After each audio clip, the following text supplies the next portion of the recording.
Hey everybody. Today we're going to be taking a look inside of the Dualshock 4. This is the initial teardown that I'm going to perform for you guys, letting you know about all of the different parts. I've got a new controller over here, or not a new one, but a used controller that I bought. Has broken parts on it. Already got the rip rubber you saw. It has 4 screws in the back. Altogether, it has I think about 9 screws. There's going to be 4 screws in the back. They're a little bit wider heads, and they're about the same length as the screw that is holding the battery casing inside that you'll see later. So first I got to remove these 4 screws. This is going to be one of the longest parts of the teardown. So basically opening the secured casing is part of the longest processes. Unscrewing first, and then after that it's going to be opening the actual case, popping the plastic casing open is going to take a long time, probably about I'd say from now maybe 2 more minutes or something like that.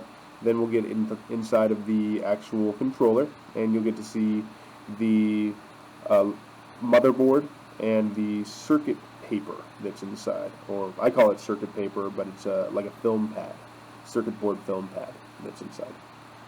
So this last screw is a little bit tough to get out. As you can see, it's using a lot of torque, and also I'm holding it up in the air rather than just having a stable surface to put it on top of. So that's holding it up in the air is not something you usually do, but it's something that I do for purposes of this video to show you what's going on. Alright, so you unscrew that last screw right there, and then, as I say, next is going to be popping the case open. Now, popping the case open, you don't want to just tear it open as fast as possible.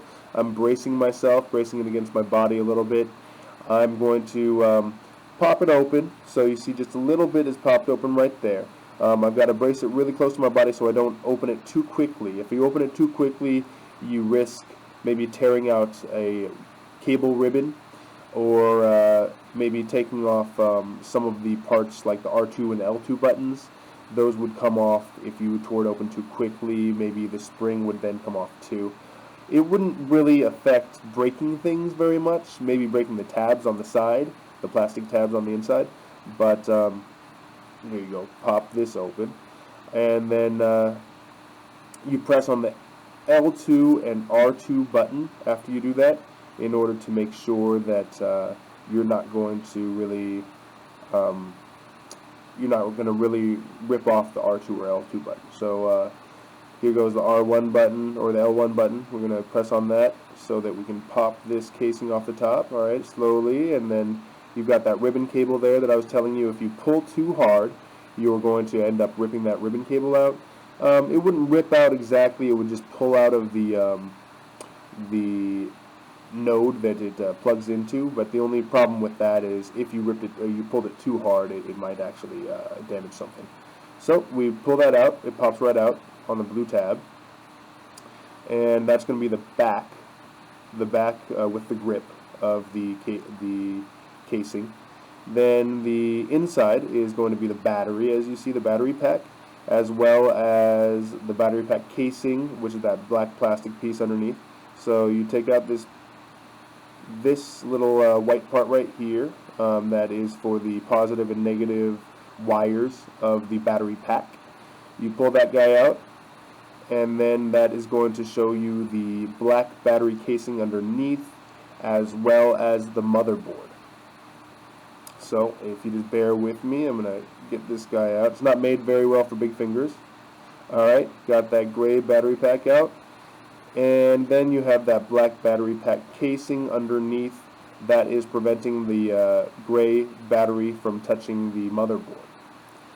Alright, so in order to be able to lift the motherboard, you have to unscrew this one screw right here. This is the screw I was telling you about that is about the same length as the 4 back screws. It just has more of a narrow head, as you can see.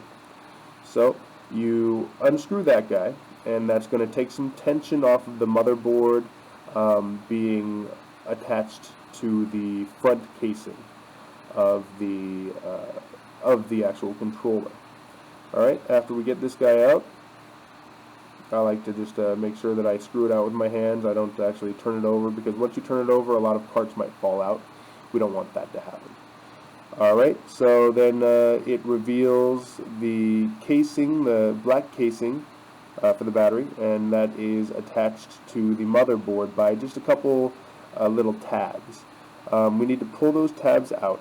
So usually what I would use is like a toothpick or something to pull those tabs out, but because I've done this so many times before, I'm going to use a screwdriver.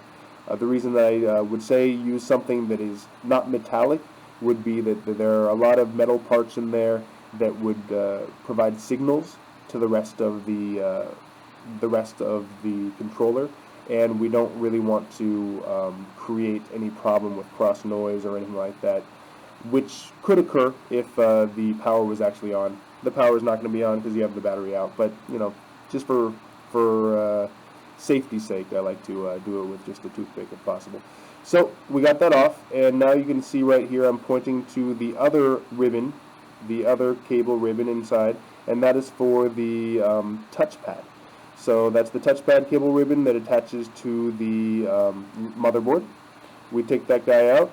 We're going to have to put it through a little tiny hole there when we pull the rest of this off, otherwise you'll risk pulling the ribbon cable out of the touchpad, which is inside of the touchpad area. Really difficult to see that there's a problem there. I'll show you in another video about that. So now you get this motherboard off. As you can see on the motherboard, there's the two 6-axis thumbsticks.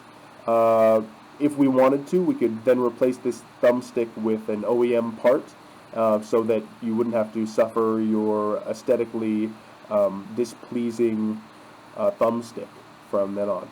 You could put a new one in there, and that wouldn't be too hard.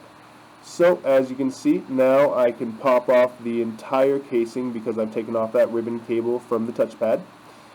You see the black internal casing has what is it? A touchpad on it.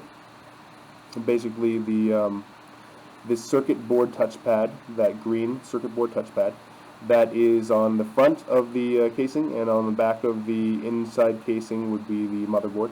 Here goes the front casing right here, the front casing of the actual controller. That's the front controller casing.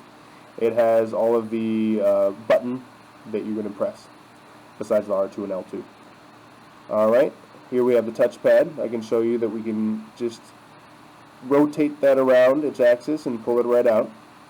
Then, of course, if I wanted to, I could take out all the rest of the pads by taking off these rubber membranes.